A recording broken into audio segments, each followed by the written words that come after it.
6절입니다. 이사야서 60장 6절입니다. 제가 봉독해 올리겠습니다. 일어나 빛을 발하라. 이는 내 빛이 이르렀고 여호와의 영광이 내 위에 임하였음이니라. 일어나 빛을 발하라는 제목으로 말씀을 전하겠습니다. 기도드리겠습니다. 사랑의 하나님 아버지 감사합니다. 오늘 또 이 자리에서 일어나 빛을 발하라는 제목으로 말씀을 전하려고 나왔습니다. 주님, 저희들 세상에 빛이 되어서 정말 어둠 속에 묻혀있는 모든 영혼들을 구하기에 힘쓰고 애쓰는 자들로 다 되게 하여 주시옵소서. 오늘 이 시간도 주님 앞에 맡겨 예수 그리스도의 이름 받들어 감사하며 기도드리옵나이다.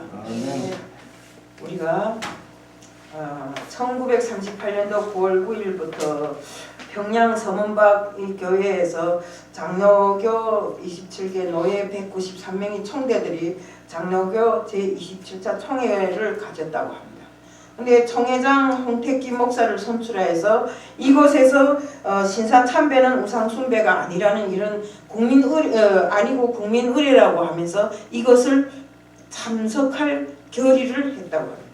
이들은 정회를 마친 후에 신사 참배를 하고 한국교회 역사에 지금까지도 오점으로 남아있는 또 죄인들로서 머리를 둘 수 없을 만큼 정말 한국교회가 창피함을 당하고 있는 이런 수치로 남아있다고 합니다. 한경직 목사님께서도 그때 그 신사 참배를 했는데 그 후에 그 한경직 목사님은 눈물을 흘리면서 정말 하나님 앞에 회개를 했고 정말로 신사 참배한 것을 후회하고 또 후회했다고 어느 책에서 본 적이 있어요. 저는 정말 코로나로 인해서 이전에 우리가 얼마나 핍박을 받았어요. 우리 교회가. 이럴 때라도 교회에서 큰 소리를 내야 돼요. 응? 문이 다 닫히고 정말 교회 예배가 막히고 있는 이런 상황에서도 시대에 이런 우리가 정말 하나님을 믿는 자들이 큰 소리 치고 요청하지 못함으로 해서 교회 문을 닫고 주일날 예배도 못 드리고 집에서 침대에 누워 뒹굴든가 아니면 낚시질 가든가 당구 치러 가든가 아니면 골프 치러 가든가 하여튼 목사님들이 세상에 유례없는 일을 이번 우리 코로나로 인해서 많은 일을 했다고 생각합니다. 우리 사무엘하 12장 7절부터 10절에 보면 나단이 다윗에게 이르되 하나님께서 기름 부음을 주시고 사울의 손에서 구원하고 모든 것을 부족함 없이 다 해주었는데도 다윗이 어떻게 했어요? 우리아를 그 암모 자손이 손에 칼에 죽게 만들고 그 우리아의 아내 바세바를 저 매물에 해서 하나님 앞에 큰 죄를 지었잖아요. 그러니까 하나님 뭐 이래 했어요? 칼이 그 칼로 죽이고 그 철을 빼앗아 냈으니 칼이 내 집에 영원히 떠나지 않을 것이라. 민수기 22장 21절 30절에도 보면 발람 선지자가 자기를 구하려는 나귀를 때릴 때 나귀 입을 열어서 책망케 하시고 주님의 음성을 들을 수 있게 하신 것은 성경을 통해서 다 알고 있는 사실입니다. 우리 한국교회 초창기 때 교회 사람들이 혹시 무엇을 잘못하면 세상 사람들이 아이고 교회 사람들은 절대 그런 사람들이 아니라고 그 사람들은 그럴 수가 없다고 이렇게 했는데 정말로 교회가 부흥되고 성도들이 많아지고 하니까 사람들이 뭐 이랬는가 그래서 교회 사람들도 사람이네 우리하고 똑같은 애 뭐 다른 게 하나도 없네 이렇게 말했고 또 오늘날에는 또 어떤가 아이고 교회 사람들이 세상 사람들보다 더 나쁜 짓 많이 해 이렇게 정말 옛날에는 교회가 세상을 걱정하고 살았다면 지금은 세상 사람들이 교회 걱정을 하고 산대요.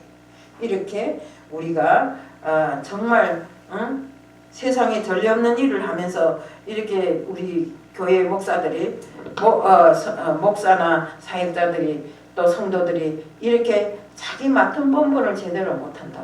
우리는 하나님 앞에 제대로 선 사람들이 아닌 것입니다. 제가 어느 책에서 연세대 명예교신 김영석 교수님 100세를 넘어 살지 않습니까? 그분이 그 기자들이 교수님 제일 행복했던 때가 어느 때입니까? 하고 말하니까 돈도 명예도 다 상관없이 내가 가장 좋아하는 일을 내가 가장 좋아하고 내가 가장 소중히 여기는 일을 찾았을 때 그때가 제일 행복했다고 이렇게 이야기를 했다는 소리를 듣고 저도 감동을 받았습니다. 우리는 그저 앉으나 서나 돈이면 세상 다 하는 것처럼. 옛날에 제가 북한에 살 때 우리 삼촌이 와서 그러더라고요. 야, 세상에 돈이면 귀신 싸서 맷돌 돌린단다. 그런데 너는 왜 돈을 벌려고 안 하고 맨날 김일성이한테만 충성하냐? 이러더라고요. 근데 저는 그때 당시에 그저 김일성인데 충성 안 하면 죽는 줄로 생각했어요. 그러다 보니까 돈에 대해서 관심이 없으니까 그랬는데 이후에 보니까 돈도 명예도 다 관계없다. 우리에게 중요한 것은 하나님이시다. 하나님이 내게 정말 역사하실 때 돈도 있게 되고 명예와 부도 다 하나님이 저에게 주시더라. 이런 것을 제가 정말 받게 되었어요. 이제도 제가 우리 며느리 오토바이 사고를 당했다고 했는데 애가 학교에서 끝나고 엄마가 애 데리러 갔다가 신호가 떨어져서 건너오는데 갑자기 오토바이가 날아들었다고 합니다. 근데 그 순간에 엄마는 오토바이를 보면서 아우 소리치는데 우리 9살짜리 소녀는 그랬대요. 그 오토바이가 날아드는 순간에 하나님이 생각나더래요. 그래서 하나님 살려주세요 그랬대요 자기가. 그러니까 다친 거 놓고 볼까 엄마는 다리까지 상했는데 우리 소녀는 손가락 하나 긁힌 자리도 없이 그렇게 다치지 않았대요. 그러면서 제가 전화하니까 뭘 하는가, 할머니 왜 하니까 우리 엄마가 좀 벌 받아야 돼요. 그래, 무슨 벌을 받아야 돼요? 교회를 3번 떼먹었대요. 그러면서 하나님이 벌 준 거예요. 교회 안 가면 안 돼요 하면서 그러더라고요. 그리고 오토바이 날아들 때 하나님 보고 살려달라 해야지. 하고 무섭다고 그랬대요. 그러면서 정말 이렇게 믿는 자들은 어떤 순간에 처하더라도 제일 먼저 생각나는 분이 하나님이어야 됩니다. 예수님이어야 됩니다. 우리가 다른 걸 믿어서는 안 돼요. 이렇게 신사참배를 하면서 이 신사참배가 국내 의뢰인이 우리는 마땅히 이걸 해도 상관없다. 우상을 섬기는 거잖아요. 거기 가서 절하고 묵례하고 절대로 이런 일이 있으면 안 되는 일인 줄 알고 있습니다. 우리가 진짜로 행복은 우리에게 행복이라고 생각한 것은 정말 쉬운 길이 아닌 바른 길을 갈 때이고 편한 길이 아닌 옳은 길을 갈 때고 진리의 길을 갈 때라고 이렇게 생각합니다.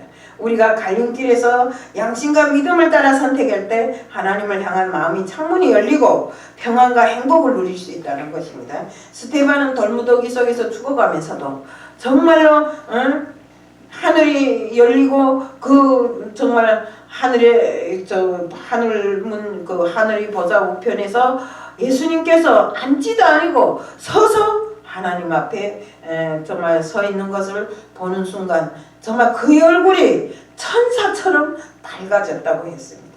초대교회 성도들도 매를 맞고 고난의 길을 가면서도 나는 십자가의 부활의 증인이라고 당당히 이렇게 고백을 했다고 합니다. 당연히 이런 고난을 그리스도의 흔적이라고 영광스럽게 생각하면서 말입니다. 이들은 쉬운 길을 택하지 않고 믿음의 길을 택했습니다. 편안한 길을 택했다면 왜 순교를 했겠어요? 지금 한국교회의 큰 위기는 야성을 잃고 십자가를 잃어버렸다는 것입니다. 정말 십자가 없는 영광은 우리가 영광이라고 할 수 있습니까? 세상 영광, 부귀 영광, 모든 영광 다 합쳐도 십자가의 영광만 합니까? 절대로 그럴 수가 없는 것입니다. 기독교가 처음 우리나라에 들어올 때는 핍박이 많았어요. 기독교인들이 얼마 안 되었기 때문에 신앙생활도 쉽지 않았어요. 가정적으로 놓고 볼 때도 우리가 유교 문화를 넘겨받은 나라기 때문에 옛날부터 불교를 많이 유교를 많이 섬겼기 때문에 가정들에서 보면 믿음 생활 하나님을 믿는 사람들이 가정이 얼마 없었어요. 그렇기 때문에 가정적인 문제를 놓고 봐도 기독교는 제사를 드리지 말아야 된다. 또 유교를 믿는 사람들은 제사를 드려야 된다 하면서 가정적으로 싸움이 나고 나중에는 서로 부부간이 집어뜯고 하다가 나가라 들어가라 이렇게 해서 가정이 갈라지는 가정도 많았고요. 정말로 서로 오해하고 핍박하면서 상처를 주고 이렇게 하다 보니 그러면서도 그 속에서도 믿음을 지켰기 때문에 믿음의 야성, 신앙의 야성이 살아 움직였어요. 예수 믿는 것 때문에 매 맞고 또 때로는 집에서 쫓겨날 이런 형편이고 또 죽을 이런 환경에 처해 있지만 그들은 오직 믿음 한 가지만 고집하고 당차게 살아왔어요. 하지만 크리스찬의 숫자가 늘어나고 사회적으로 문화 수준이 높아져서 신앙에 어느 정도 보호막이 쳐져서 여기 가도 교회예요, 저기 가도 교회예요, 여기 가도 믿는 사람, 저기 가도 믿는 사람 이렇게 되니까 정말로 우리가 신앙의 야성이 다 잃어버렸어요. 야성을 잃어버리면 우리가 타락하게 되는 것입니다. 배부르고 등 따숩고 아무 문제 없는 것처럼 느껴질 때 우리가 가장 위험한 것입니다. 우리는 세상의 어둠이 영과 싸워야 하기 때문에 정말 십자가 군병처럼 든든하고 단단하게 훈련돼야 되는 것입니다. 에베소서 6장 12절에 보면 우리 씨름은 혈과 육에 대한 것이 아니요 정사와 권세와 이 어둠의 세상 주관자들과 하늘에 있는 악의 영들에게 대함이라 이렇게 나와 있습니다. 싸울 준비가 되어 있지 않은 군대는 군대라고 말할 수 없습니다. 우리 오늘 한국교회는 영성과 야성을 키워야 하고 성경 말씀으로 돌아가야 됩니다. 우리 예수 십자가 부활이 복음이 살아나야 하고 영성이 회복돼야 합니다.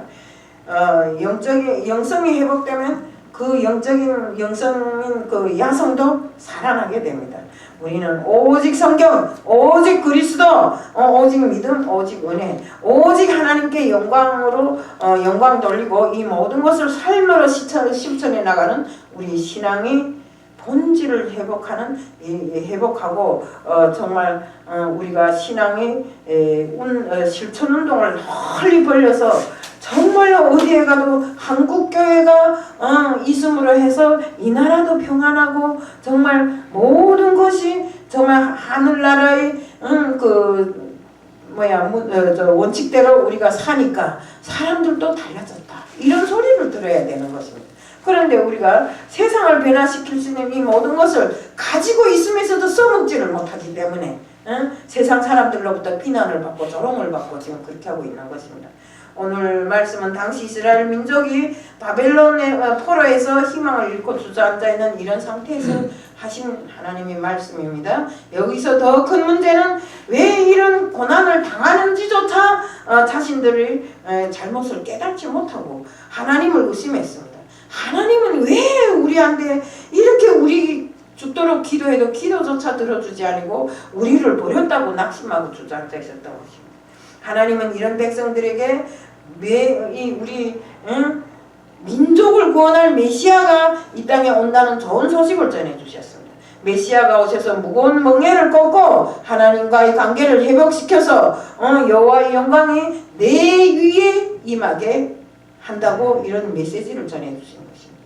여호와의 영광이란 말은 구약 성경에 한 40번 나오더라고요. 제가 찾아봤어요. 그러니까 한 40번 나오더라고요. 하나님의 영광이란 영적 의미로서 하나님이 주시는 풍부함과 하나님이 주시는 부와 명예를 의미합니다. 우리 하나님의 영광이 내 위에 임하였다는 말씀은 인간에게 주신 풍성함과 부와 승리의 축복을 주신다는 하나님의 그 약속입니다. 저와 이 자리에서 우리 모두에게 하나님의 영광이 임하기를 축복합니다. 우리 여호와의 영광이 임할 때 하나님은 우리가 일어나서 일할 수 있는 힘을 주십니다. 본문에서 일어나 빛을 발하라고 했어요. 이스라엘 백성들은 포로 생활에 지치고 영적 무감각으로 인해 사명도 잃고 영적으로 깊은 잠에 빠져 있었습니다. 바로 오늘 우리들의 모습이 이렇지 않는가 뒤돌아봐야 됩니다. 정말 하나님은 여호와의 영광이 내 위에 임하였습니다. 일어나 빛을 발하라고 했습니다. 그렇습니다. 우리는 하나님을 의지하고 일어나야 됩니다. 건강도 가정도 신앙도 나라도 국력도 일어나야 됩니다. 문제는 일어날 수 있는 힘이 있어야 되는데 인간의 힘으로서는 도저히 일어날 수가 없어요. 이렇게 다 처진 상태에서. 하지만 우리가 아무리 발버둥 쳐도 일어날 수 없는 이 힘, 이것이 어디에서 오는가? 이 힘의 원천은 바로 하나님께 있는 것입니다. 때문에 우리가 하나님을 믿는 것입니다. 그렇습니다. 시편 18편 1절에 보면 나의 힘이 되신 여호와여 내가 주님을 사랑하나이다. 예. 그렇습니다. 하나님이 힘이 근원이기에 하나님이 힘을 주셔야 우리는 일어날 수 있는 것입니다. 이사야서 40장 31절에 또 보면 이사야도 오직 여호와를 앙망하는 자는 새 힘을 얻으리니 독수리가 날개치며 올라간 같을 것이요 다른 박질하여도 곤피치 아니하겠고 걸어가도 피곤치 아니하리로다라고 기록되어 있습니다. 이것은 새 힘이라고 하는데 우리는 하나님이 주신 이런 영적인 힘을 말하는 것입니다. 이런 힘을 공급받아서 우리는 하루빨리 일어나야 되는 것입니다. 언제부턴가 한국교회에는 야성을 다 잃어버렸어요. 이기적인 사회가 되어서 교회만 보호하려고 안주하고 있습니다. 큰 힘이 구심점이 없어지고 영적인 전투력마저도 다 사멸당하고 없어지고 말았습니다. 제가 한번 그 풍산개하고 쇠바트하고 싸움하는 거 봤어요. 이런 동영상을 봤는데 실제로 풍선개하고 쇠바트가 이렇게 크기를 놓고 보면 1.5배가 쇠바트가 더 크더라고요. 근데 쇠바트가 처음에는 습격을 엄청 잘해요. 그러니까 풍선개가 눈치를 보면서 살살 피해 다니더라고요. 그러더니 어느 순간에 쇠바트가 눈길을 탁 다른 데 주는 순간에 탁 요 멱줄을 물고 늘어져서 끝내 자기가 이기더라고요. 이런 것을 놓고 봤을 때 정말 쇠바트는 칩을 지키고 뭔가를 지키는 것에만 안주해 있었기 때문에 그 야성을 잃어버린 것입니다. 하지만 우리 풍산개는 어땠습니까? 사냥하는 것으로 해서 정말 야성을 잃어버리지 않고 항상 사냥하는 것으로 훈련되어 있었기 때문에 그렇기 때문에 풍산개가 살짝 눈길을 다른 데 돌렸을 때 기습하는 그런 훈련을 했기 때문에 이렇게 큰 개를 자기보다 1.5배나 더 큰 개를 이기는 이런 모습을 봤을 때 우리도 역시 신앙의 본질을 회복하고 신앙의 야성을 살려서 정말 지금까지 우리가 정말 잊고 정말 못해왔던 그 모든 것들을 다시 한번 되살려서 하나님 앞에 정말 하나님이 원하시는 것이 무엇인가를 똑똑히 알고 그대로 해나가야 되는 것입니다. 우리가 더군다나 여기서 제일 중요한 게 예배입니다. 우리가 예배를 빼먹고 예배를 잘 드리지 않으면 이건 안 됩니다.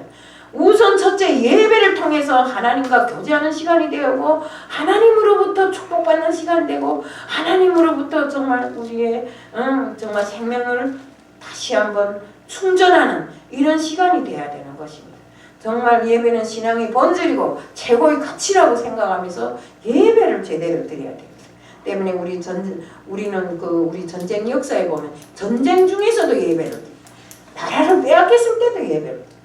제가 요즘에 오뎅 공장에 좀 나가서 예배를 드리는데 처음에 시작할 때는 막 이게 되겠나 안 되겠나 하면 막 그랬는데 요즘에는 오뎅이 너무 잘 팔려가지고 하루에 몇백만 원씩 버니까 기세가 득득해갖고 그래 내가 그랬어요. 이것이 다 하나님의 은혜인 줄 알라. 그래도 이런 환경에서도 예배를 드리고 하나님 앞에 기도하기 때문에 하나님이 들어주시는 거라 했더니 아멘 아멘 하면서 다음번에 또 오겠습니까? 또 다음번에 오겠습니까? 이러더라고요.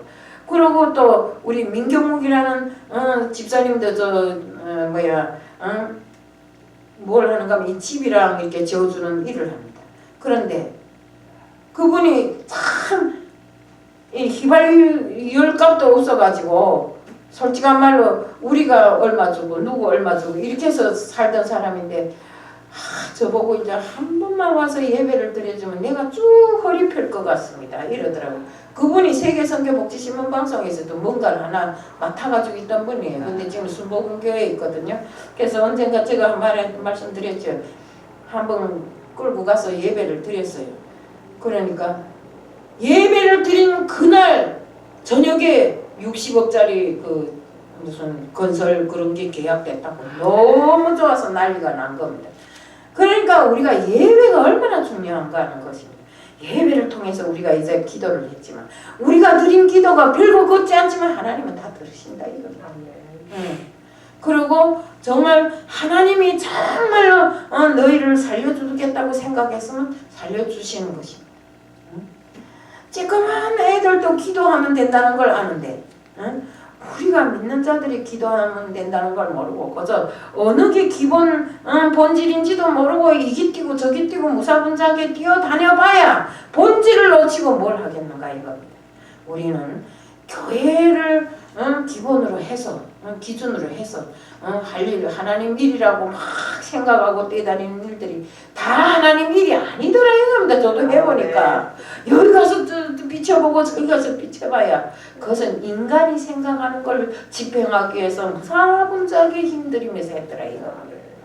그래서 우리는 교회를 모체로 해서 교회를 중심으로 해서 예배에 충실하고 기도에 충실하고 정말 어디 가서 어떤 일을 할 것 같으면 단 한 번이라도 더 교회에 와서 무릎 꿇고 하나님 앞에 기도드리는 우리들이 되어야 되는 것입니다. 우리가 정말 성전문이 닫힐 때나 안 닫힐 때나 할 것 없이 정말 주님 앞에 기도하고 주님 앞에 간구할 때 모든 문제가 풀려져 나간다고 생각합니다. 우리가 자유민주 국가에서는 종교의 자유가 있지만 사회주의 국가에는 종교의 자유가 없어요. 자기네 말로는 신앙이 자유가 있다고 하더라고요. 근데 신앙의 자유가 뭐인지 우리는 그곳에서 살면서 저는 그곳에 살면서 예수가 누군지도 모르고 살아요. 있다는 소리조차도 들어본 역사가 없어요. 그러니까 우리는 이런 나라에도 복음을 전하기 위해서 노력해야 되고 우리도 정말 더군다나 우리 한국교회 지금까지 몇 년 동안 코로나로 빙자해서 문도 제대로 못 열고 성도들도 제대로 오가게 못함으로 해서 정말로 때로는 예배를 드린다고 막 구청에서 와서 핍박하고 이런 것을 당할지라도 우리는 주님을 믿고 오로지 주님 앞에 예배 드리고 우리의 모든 것을 주님 앞에 알리는 우리들 모두가 되어야 되는 것입니다. 예배란 것은 솔직한 말해서 절대로 타협할 내용이 아닙니다. 이것은 우리가 정말 믿음 생활을 하면서 첫째로 둘째로 셋째로 이렇게 해봐도 예배는 기본 원칙이더라 이거. 우리가 정말 솔직한 말로 피가 모자란다 거기다 물 섞어서 여면 됩니까? 안 되잖아요. 그것처럼 우리가 생명으로 여기는 예배가 정말 신령과 진리로 드려지기를 우리는 항상 바라야 하고 또 그렇게 행함을 해야 되는 것입니다. 우리 정말 예수도에게 이 때를 위함이라 했던 모두의 음성이 예배가 중단되고 사회주의로 물들어가는 우리 현실의 메아리가 되어서 울림이 있기를 바라야 돼요. 우리도 뭐입니까? 정말 딱 사회주의 국가처럼 자꾸 핍박하잖아요. 중국 보세요. 십자가 다 떼고 난리가 났어요. 제가 있을 때 우리 오목사님이 중국에 들어가셨으니까 알죠. 제가 있을 때도 예배 드리는 집에서는 이불을 창문에다 다 걸어놓고 소리가 나간다고. 그하고 바깥에 구석구석에 보초를 세워놓고 그렇게 하고 예배를 드리더라고요. 난 왜 그런가 했어요. 근데 어느 순간에 경찰들이 들이닥쳐서 막 잡아가고 그러더라고요. 삼자교회라고 십자가를 걸어놓고 세금을 내는 교회 말고는 다른 교회들은 정말로 북한 만치나 지하교회처럼 이렇게 하는데 북한도 지하교회가 있다고는 합니다. 그렇지만 그 지하교회가 많을 것 같지는 않아요. 있긴 있겠죠. 그렇지만 잘못하다간 지하교회에서 예배를 드렸다고 하면 그 교회는 거기서는 잡히기만 하면 다 총살이에요. 그건 제가 보지 않아도 아는 일입니다. 우리 이사야 60장 2절 3절에는 어둠이 땅을 덮을지라도 빛 가운데로 나오리라고 했는데 여기서 어둠은 시대적인 어둠도 되고 영적인 어둠도 됩니다. 우리 어둠 속에는 항상 사탄이 역사하지 않아요? 사탄의 속성은 어둠이 영이기 때문에 어둠은 우리 힘으로는 절대로 해결할 수 없어요. 제가요 종로가 교회에 있을 때 거기에 술집이었잖아요. 척 들어가니까 눈앞이 새까만 게 안 보여요. 눈은 분명히 뜨고 있는데 전기불은 켜놨는데도 새까만 게 안 보여요.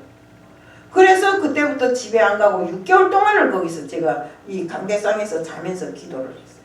그랬더니 차츰 그 검은 개가 거치기 시작하는데 밤에 기도하면서 막 나를 덮치는 것 같은 그런 기분이 들어가요. 그럼 막 제가 예수 그리스도 이름으로 물리치고 예수의 피를 뿌리면서 막 이렇게 하면 그 경비 아저씨가 왜 그러는가 하고 누가 왔는가 하고 이러면서 와서 문 두드리고 그러더니 진짜로 우리가 이 사탄은 어둠의 영이기 때문에 어디에 가서 척 들어가 마음이 평온치 않고 정말 마음에 어둠이 끼면 그건 벌써 사탄이 역사하는 장소라고 생각하면 됩니다. 그때는 기도를 해야 됩니다. 예수의 피를 뿌려야 됩니다. 그래서 우리가 항상 우리 힘으로는 해결할 수 없는 것이기 때문에 우리가 예수 그리스도의 이름을 힘입어서 마귀 사탄을 물리쳐야 되는 것입니다. 우리 성도의 삶은 항상 어둠에서 빛으로 나오는 삶이 돼야 되고 어둠 속에 있는 우리 많은 영혼들을 빛으로 인도해내오는 이런 역할을 해야 됩니다. 우리 정말 우리는 하나님은 빛이기 때문에 우리가 하나님을 믿는다면 우리는 빛이 자녀로서 빛을 발하는 어둠 속에서도 빛 가운데 서 있는 우리들이 되어야 되는 것입니다.